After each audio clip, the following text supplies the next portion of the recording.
Gracias a ti por estar con nosotros. Saber para servir. Aquí estamos, queridos amigos, hoy en Jueves Cultural, en donde siempre procuramos compartir temas de cultura interesantes.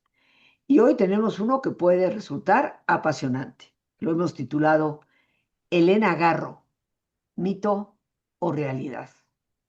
Y nos acompaña nada más y nada menos que una gran periodista, Elvira García, que ha sido Premio Nacional de Periodismo, tiene más de 7 libros publicados, ha colaborado con la Universidad Nacional Autónoma de México, en diversos medios de comunicación, y a quien tengo el gusto y el honor de poder llamar amiga. Hoy le agradezco inmensamente el que nos acompañe. El programa está de manteles largos al tener a esta gran periodista con nosotros, que recién acaba de publicar un libro del cual hablaremos posteriormente. Un libro que seguramente causará mucha polémica, pero démosle la palabra a ella. Lo único que me permito mencionar para aquellos de nosotros que somos neófitos en la cosa literaria, recordemos que Elena Garro fue la esposa de Octavio Paz, de quien se divorció eventualmente, tuvo una vida bastante azarosa, pero hoy nuestra invitada es quien nos hablará de esto. Elvira, como siempre, bienvenida al programa. Muchas gracias por haber aceptado la invitación. Ay, gracias a ti, querida Rosita. Siempre es un gusto y un honor estar en tu espacio y sí, somos amigas, te quiero mucho.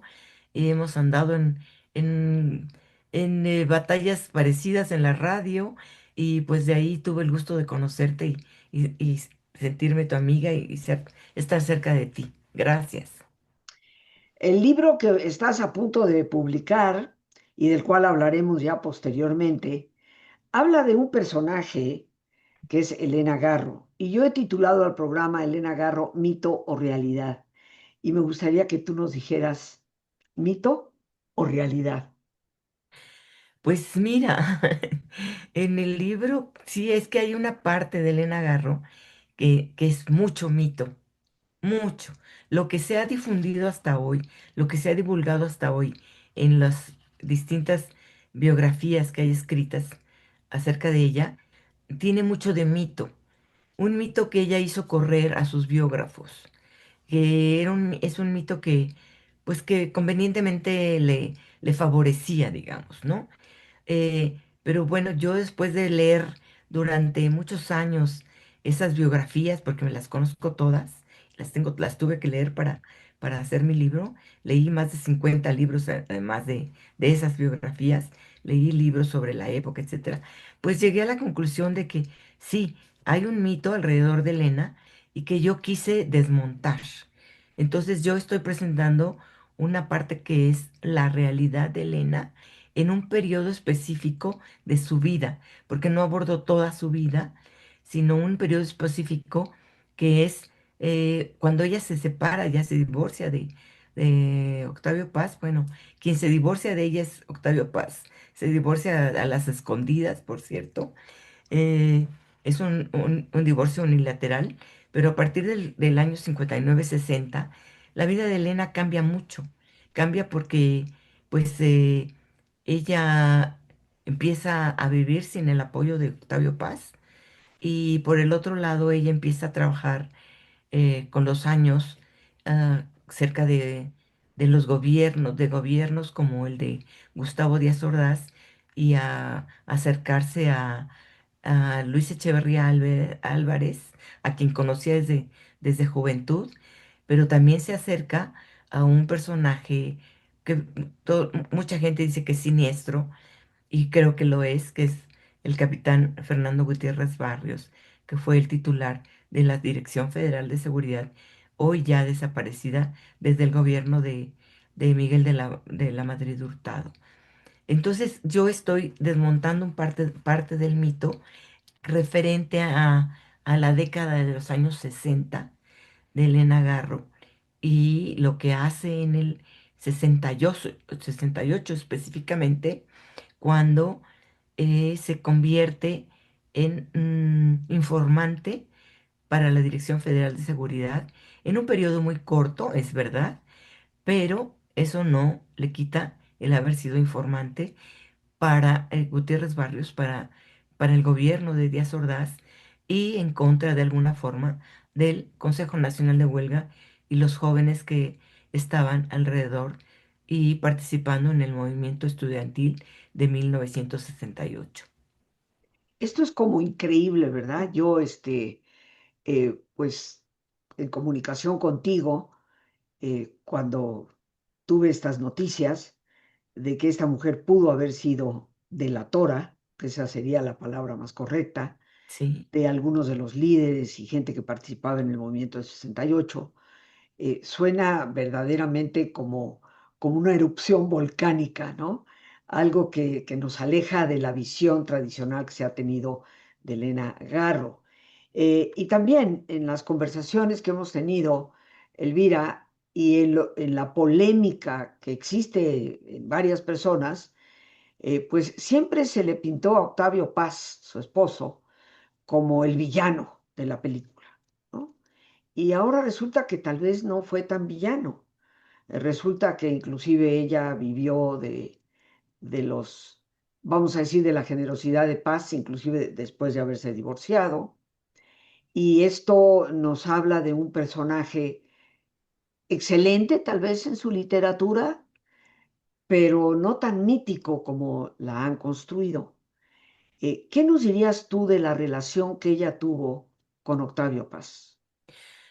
bueno, mira, yo también reviso, como no es una biografía puntual de, digamos, desde el día que nace hasta el día que muere, como es una biografía que salta por distintas épocas de la vida de Elena, los años 50, su acercamiento con los campesinos de Morelos, los años 60, cuando le otorgan el premio Javier Villaurrutia y se publica su primer libro, no su primer libro, perdón, se publica su gran novela Los recuerdos del porvenir, y luego llegamos hasta el 68 y abordo también su ida de México, que huye 2 veces de México, se va a Estados Unidos y de ahí brinca a España y luego a Francia.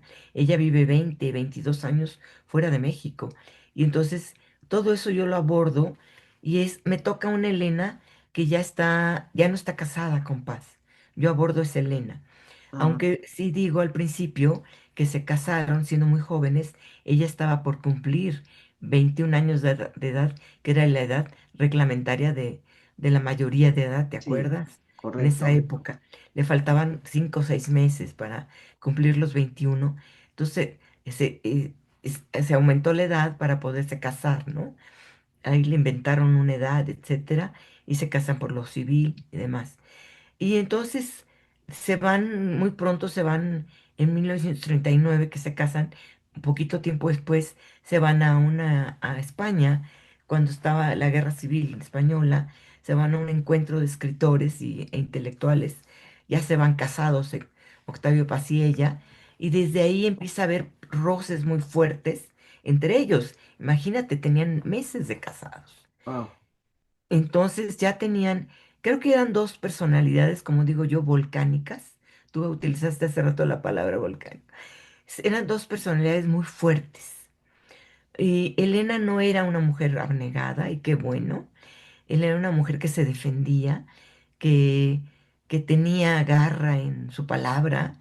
Y Octavio Paz también era un hombre que dominaba la palabra, y podría yo decir que para su época, pues correspondía a un hombre de la época donde había machismo, había autoritarismo, pero Elena no se dejaba. Entonces creo que había grandes peleas, justo por eso también, porque ella no lo permitía, lo cual pues es admirable, ¿no? Pero entonces lo que quiero decir es que muy pronto empiezan a tener roces fuertes, así que para el 59 pues se separan de una manera unilateral porque Paz le habría propuesto varias veces el divorcio antes de llevarlo a cabo, y ella le dice que sí, pero no le dice cuándo. Entonces Varias veces se lo plantea, hasta que finalmente ya en el 59, cuando ya estaban separados físicamente, ya ella tenía una pareja, otra pareja, y él pues tenía sus affairs. Él le plantea el divorcio y le deja los documentos en la mesa, y ella dice que sí los va a firmar, pero no los firma. A todo lo contrario, se va de viaje con su nueva pareja, que es Archibaldo Burns. Entonces Archibaldo, que era un cineasta, productor de cine, entonces lo que hace Paz es tramitar de manera unilateral el divorcio. Y ella argumenta que él no la enteró. Sin embargo, pues yo digo que como no se enteró si le dejó los documentos para firmarlos, ¿no? No los quiso firmar, más bien. Y luego también él empieza a mandarle la pensión a su hija, que no era tan joven, pero empieza a depositar alrededor de mm, $1,000 algo así como $1,500 mensuales. Y yo pregunto, ¿cómo es posible que Elena no le preguntara a Paz por qué estás depositando a mi hija ese dinero? Pues si se lo hubiera preguntado, habría sabido que era porque era la pensión que le había asignado el juez para la manutención de su hija. Ajá. Entonces hay muchos mitos alrededor de que ella no se enteró. Entonces yo creo que también ella hizo correr este rumor de que Paz no la ayudaba económicamente, que, que la dejó sin fondos. Claro, ella peleaba en ese divorcio pues una liquidación también a ella, pero resulta que no habían acumulado bienes.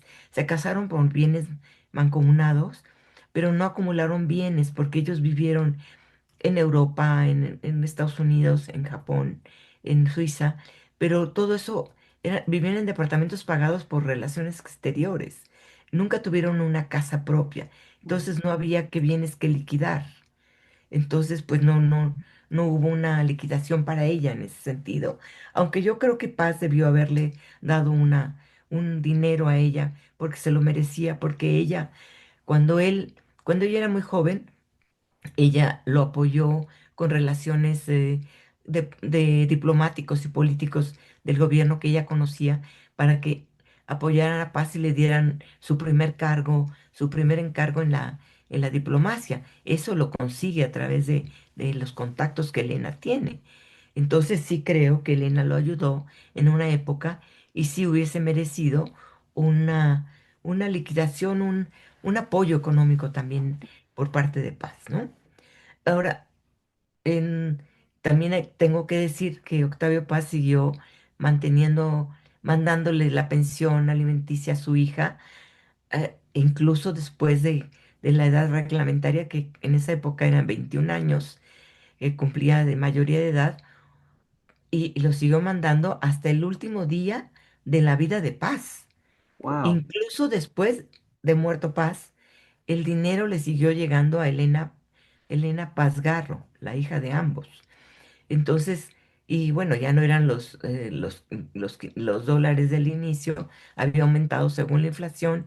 Entonces, Paz siguió manteniendo a su hija siendo mayor de edad, siendo anciana prácticamente, ¿no? Al morir Paz, Marillo Tramini, que era su viuda, crea un fideicomiso en el cual pone una bolsa de dinero, y con ese fideicomiso se mantiene Elena Paz Garro, ya cuando había muerto Octavio Paz y cuando había muerto ya Elena Ajá. Garro. Entonces, de hecho, cuando muere, no, bueno, Elena Paz Garro vive con ese fideicomiso que creó la viuda de Paz, y con ese mismo fideicomiso le compra una casa a Elena Paz, y después cuando Elena Paz ya no puede vivir en esa casa, la mandan a un asilo muy bien puesto en Cuernavaca, y ese asilo se sigue pagando a través del dinero de Octavio Paz, a través de Marillo Tramini. Entonces, yo desmonto eso de que Paz fue un hombre tacaño, que no le daba dinero a la hija. Él mandaba ese dinero y mandaba a otros, muchos dineros que les pedían que le pedían tanto Elena Paz como Elena Garro, se los mandaba porque sabía que Elena no tenía dinero, Elena su exmujer, entonces mandaba a sabiendas de que todas las peticiones que le hacía su hija eran también peticiones que le hacía su esposa a través de la hija para la manutención de Elena Garro. Entonces desmonto esa parte de que nunca le mandó dinero. Hablando de Elena Garro ya propiamente, eh, ¿cuán importante consideras que es su obra? Su obra es muy, muy importante para la literatura mexicana y latinoamericana, y diría para la literatura de habla hispana. Es Ujú. una obra mayúscula.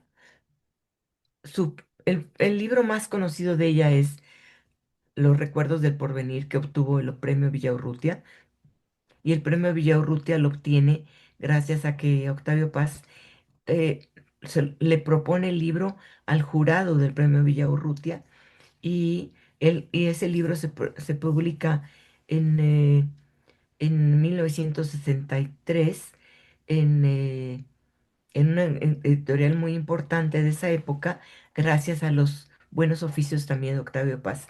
Pero ya Eh, estaban separados, ya ¿verdad? estaban separados, ya llevaban varios años separados. El libro, no quiero decir que el libro vale porque Octavio Paz lo mandó publicar o lo pidió la publicación. No, el libro vale por sí mismo. Es un libro muy importante, muy bien hecho, una novela fundamental en la literatura mexicana. Y Elena escribió muchísimas más, escribió mucho cuento, escribió obras de teatro, escribió obra corta, y, y todos sus relatos son muy importantes, son muy buenos. La mayor parte de su obra de la primera época es la mejor obra de Elena Garro. La obra que escribe ella ya cuando huye del país en los años 60, 68, a partir de 69, que huye, es una obra ya que es menor, que no es tan buena como la que escribió en su primera época, y hay todavía libros que se rescatan, como por ejemplo La casa junto al río, recuento de personajes, varios más que tiene, pero sí, su obra mayúscula es de su primera etapa. Y ella, lo admirable es que Elena, estando en el exilio, autoexilio, tanto en Estados Unidos como España y luego en Europa, y luego en Francia, ella siguió con la voluntad férrea de escribir, y lo logró, pese a unas condiciones terribles de vida, económicas, de salud, de habitación, de higiene y de muchas otras cosas, ¿no? Siguió escribiendo, entonces eso a mí me parece muy loable, muy respetable y admirable. Ujú. Una de las cosas que comentábamos antes de que nos vayamos a nuestro ejercicio, Elvira, es que algunas personas han creado esta especie de leyenda de que Octavio Paz de alguna manera reprimió la obra de Elena Garro, su esposa, y que abusó en el sentido literario, ¿no? Pero en lo que más profundamente se investiga y en lo que hemos comentado, pues tú nos aclaras en las conversaciones que tú y yo hemos tenido que los dos estilos son tan diametralmente distintos que eso no puede ser. Así es, si alguien tiene dudas, podría acercarse a la obra de ambos. Yo creo que si comparan la obra de Paz desde El laberinto de la soledad y antes, ¿no? Digo, menciono El laberinto de la soledad porque es el más Más conocido, conocido. pero Las trampas de la fe, todos los libros que escribió Sor Juana Inés de la Cruz, su poesía, sus ensayos, sus análisis políticos, eh, sociológicos, etcétera, del mundo, no tienen nada que ver con la literatura de Elena. Si se acercan leen una parte de Elena y otra parte de Paz, verán que no hay punto que alguien copiara a alguien. O sea, ni Elena copiaba a Paz, ni Paz a Elena. O sea, yo creo que los Correcto. dos eran brillantes, brillantes, y lo que sí les pasa a los dos es que el año de 1968 los lastima a los dos, les cambia la vida a los dos. Octavio Paz, porque renuncia a la Embajada de México en la India en protesta por la matanza del 2 de octubre. Él renuncia el 3 de octubre y le manda la carta al secretario de Relaciones Exteriores para que se la haga llegar al presidente de la República, que se enoja mucho. Y Elena lo que hace es todo lo contrario.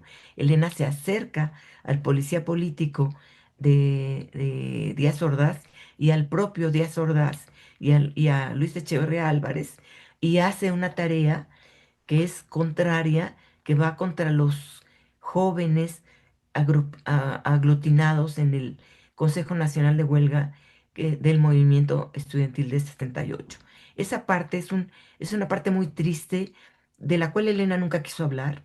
La escondió, la escondió, la escondió, y muchos de sus biógrafos también, algunos, unos dos o tres, sí hablan de ella, pero la mayoría la ha ocultado como la ocultó Elena, porque ella sabía que eso le costaría el descrédito.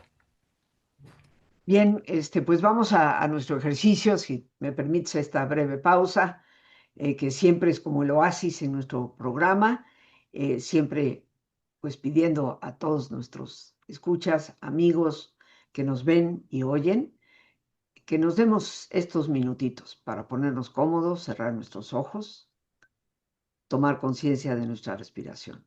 Respira profundamente varias veces.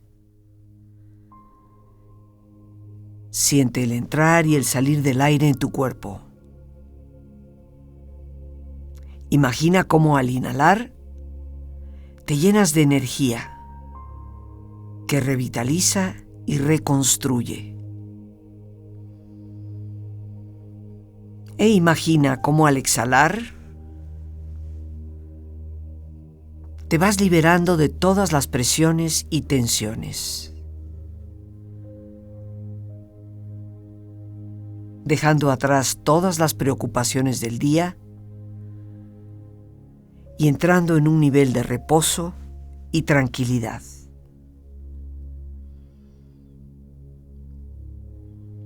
Respira profundamente e imagina este intercambio en tu respiración por medio del cual te llenas de paz y te liberas de todo estrés.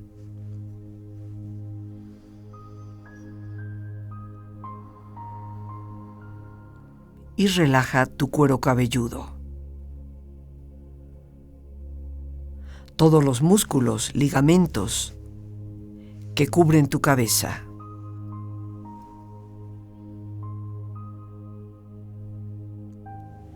Relaja tu frente. Siente la piel, la vibración de la piel que cubre tu frente.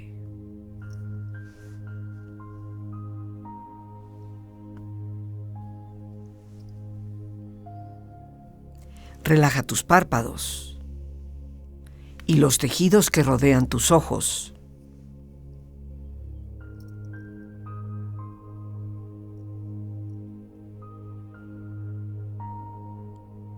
Relaja tus mejillas, la piel que cubre tu cara.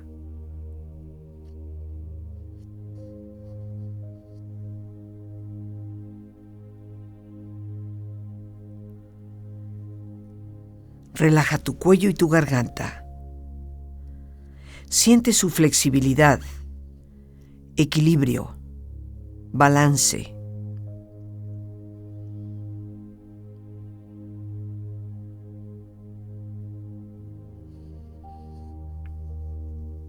Relaja tus hombros. Siente la ropa en contacto con esta parte del cuerpo. Relaja los músculos y ligamentos en el área de tus hombros y prolonga esta sensación hacia tus brazos y manos.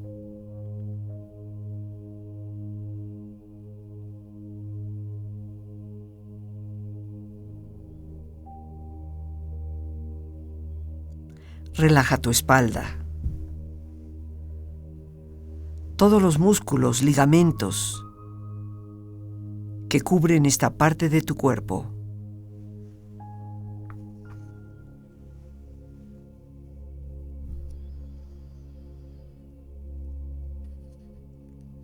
Concentra tu atención en tu pecho. Siente la piel, la vibración de la piel que cubre tu pecho.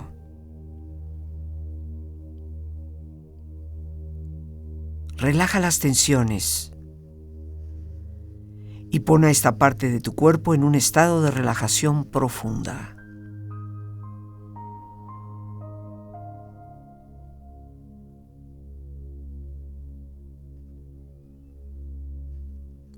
Relaja también la parte interior de tu pecho. E imagina todos tus órganos, glándulas, tejidos y células funcionando rítmica y saludablemente.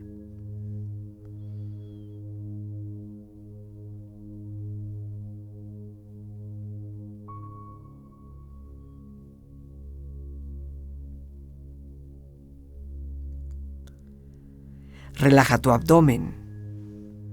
Siente la ropa en contacto con esta parte del cuerpo.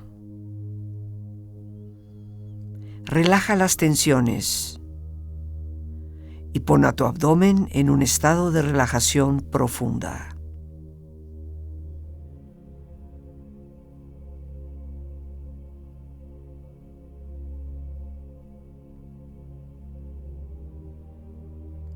Relaja también la parte interior de tu abdomen. E imagina todos tus órganos, glándulas, tejidos y células funcionando rítmica y saludablemente.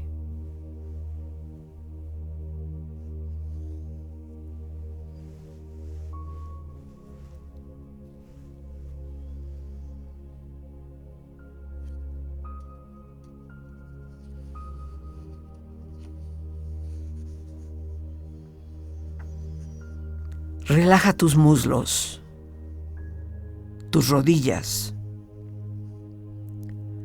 Siente la piel y la vibración de la piel que cubre estas partes de tu cuerpo.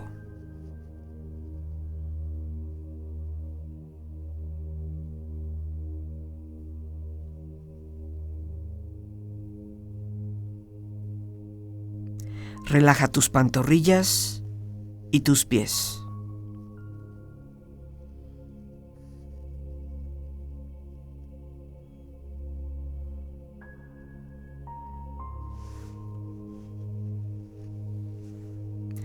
Con esta agradable sensación de relajamiento en tu cuerpo, proyecta en tu mente la imagen de un lugar ideal para el descanso.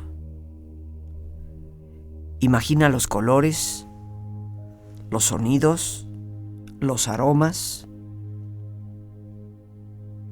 Es una escena que para ti representa paz y belleza. Siente estar ahí y disfrútalo.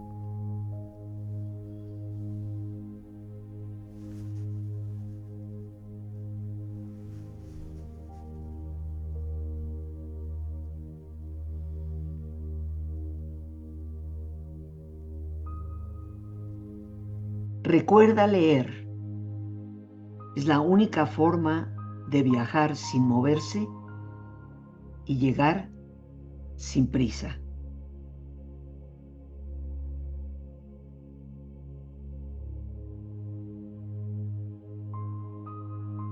Los libros son las abejas que llevan el polen de una inteligencia a otra.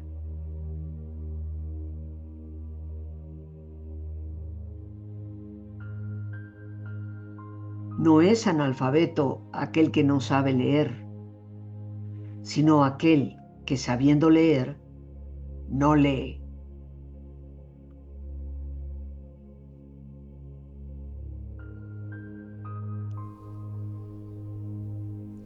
Respira profundamente. Relájate.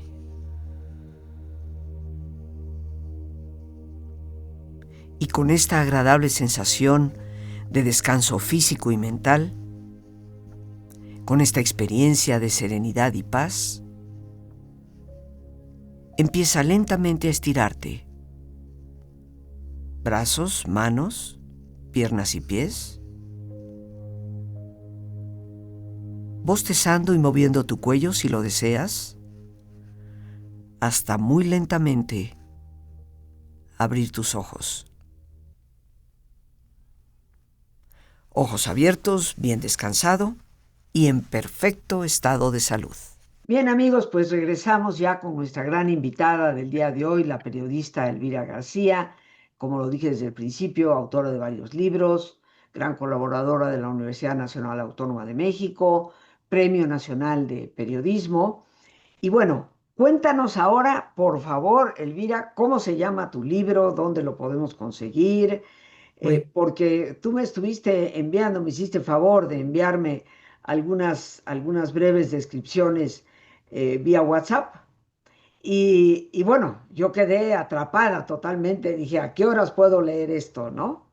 Entonces, bueno, dinos cómo se llama el libro. mira, aquí lo estoy mostrando, a ver si se ve. No, no se percibe. Bueno, te digo, Póntelo tal vez más cerca de la cara. aquí, Exacto, aquí está, exacto. aquí está. Y el Eh, libro se llama, sí, el libro se llama ¿De qué huía Selena?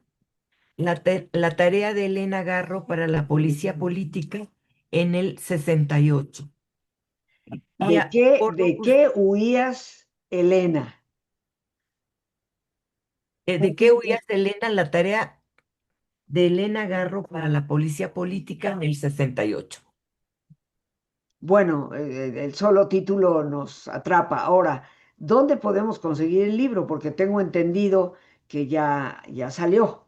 Sí, ya salió el libro y opté por encontrar una nueva posibilidad. Yo que he publicado libros en Random House, en Grijalbo, etcétera, pero ahora quise ir por la libre, por el mismo tema también, que no es fácil, y quise experimentar, ser mi propia autora a través de una editorial pequeña que se llama La Tinta del Silencio.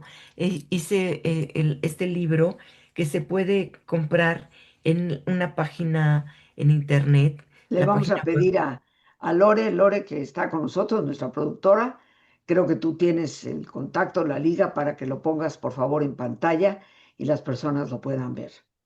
Así es más fácil. Y Sí. entonces este libro, por la misma temática, fue mejor tomar la decisión de aventurarme de otra manera y con la idea de que la gente conozca otro aspecto de Elena, que a la Elena que yo digo que huía. Yo creo que no, nunca expliqué, ella decide huir del país a partir de su etapa borrascosa con los gobiernos de Díaz Ordaz, Echeverría y su cercanía con Fernando Gutiérrez Barrios, el titular de la DFS, y a partir del 69 y el 70 hasta el 1993, ella está fuera de México y regresa en 93 porque la trae aquí la SOGEM a México y aquí viene a vivir y aquí muere. Pero en esos años vive una vida pues terrible, de la cual yo también hablo, porque vive en mucha miseria, vive en condiciones terribles de soledad, de angustia y también de tristeza, porque yo creo que en el fondo, ella se arrepintió de su tarea en el 68 para el gobierno, pero nunca quiso hablar de eso, lo ocultó lo metió debajo de la cama o en unas grandes bolsas negras que nunca se van a encontrar o se encontrarán. Y, y le dio a sus biógrafos una versión light de su vida, que es la que muchos conocen. Y yo quise ir, por otro lado, presentar a otra Elena, a esta Elena que en un momento crucial de su vida, donde rompe hasta con ella misma y deja de ser escritora para convertirse en otra Elena. Bueno, y lo que hemos conversado, y esto es importante, queridos amigos, Elvira, como buena periodista, está completamente documentada. Ella, creo que surge la idea del libro porque te encuentras con estos documentos que muestran desde el oficialismo del gobierno, documentos que estuvieron ocultos y guardados bajo silencio durante décadas, pues te encuentras con que ya se abrieron y descubres esta otra realidad de una Elena Garro que lejos de promover el movimiento del 68, ser parte de él, se convierte en un aliado del gobierno de la acción y yo creo que esto es lo que te motivó a dar ese periodo de vida que ciertamente es importante conocer. Así es, Rosita. Fíjate que yo por muchos años estuve, te lo digo brevemente, estuve buscando información. De hecho, yo había hecho una versión anterior a este libro donde no, yo hablaba de otra Elena, de una Elena que la que conoce todo el mundo a través de todas las biografías, pero hubo un día que llegaron a mi casa unos documentos que, que pertenecieron a la antigua Dirección Federal de Seguridad.